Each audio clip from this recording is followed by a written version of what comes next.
Illustrator Project on Eric Carle. Some information about Eric Carle. He was born in Syracuse, New York in 1929. He moved to Germany at age 6 with his parents, where he went to school and graduated from a top-known artist school, which I cannot pronounce the name of. In 1952, he actually returned to America because he really wanted to come back, so he left with a bunch of his work that he's drawn and about $40. And lucky enough for him, he actually got a job as a graphic designer for the New York Times. And he was working on a job for a while, and eventually one day Bill Martin Jr. called Carle to ask him to illustrate a story. And the book was Brown Bear, What Do You See? I know I read that book and I absolutely love it, and I love the illustrations. His first book that Carle ever produced was 1, 2, 3 to the Zoo in 1968. So it took him 16 years working in America before he released his first book. And then the second book he ever released, which is his most well-known and famous one, was The Very Hungry Caterpillar in 1969. And so when we look at some of Eric Carle's books, the first one I'm going to show you is Where Are You Going? To See My Friend? And so the way he does his art project, those illustrations, is it's called the collage technique. So what he does is he takes tissue paper and he will glue it to a white illustrator's board, and he will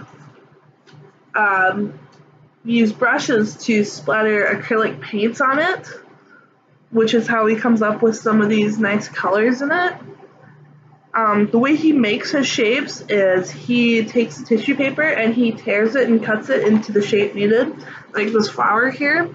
It's got a lot of mixes of pinks and purples, and it's really pretty.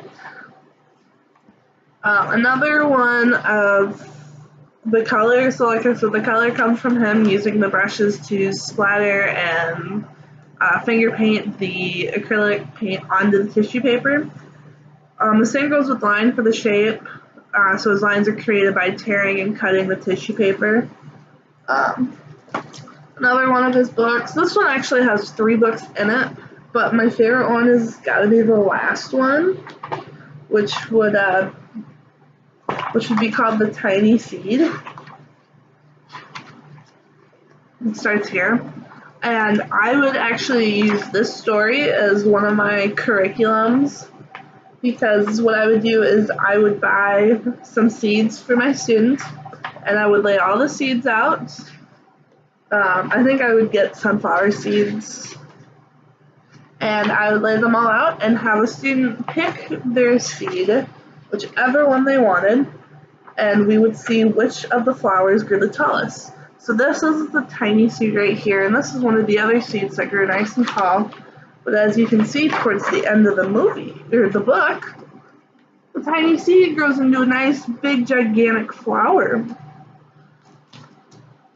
So all the books I have from Eric Carle: The Very Busy Spider, the spider who builds his nice little web, and everybody keeps asking who built the web, and by the time he's done, he fell asleep.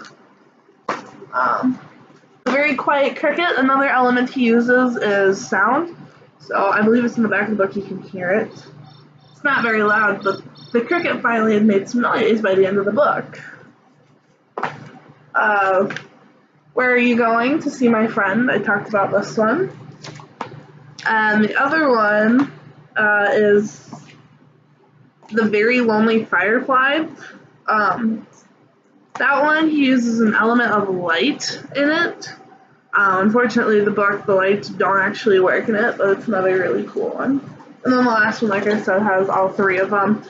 Rooster's off to see the world, so he goes and decides he wants to explore the world, and then by the time night comes, everybody goes home because he doesn't have food or a shelter. A house for a hermit crab. The hermit crab has outgrown his house, so he finds a new home and he decorates it all pretty, but by the time he's done, he's outgrown his shell, but he gives it to a new hermit crab. And the last one, the tiny seed, like I talked about.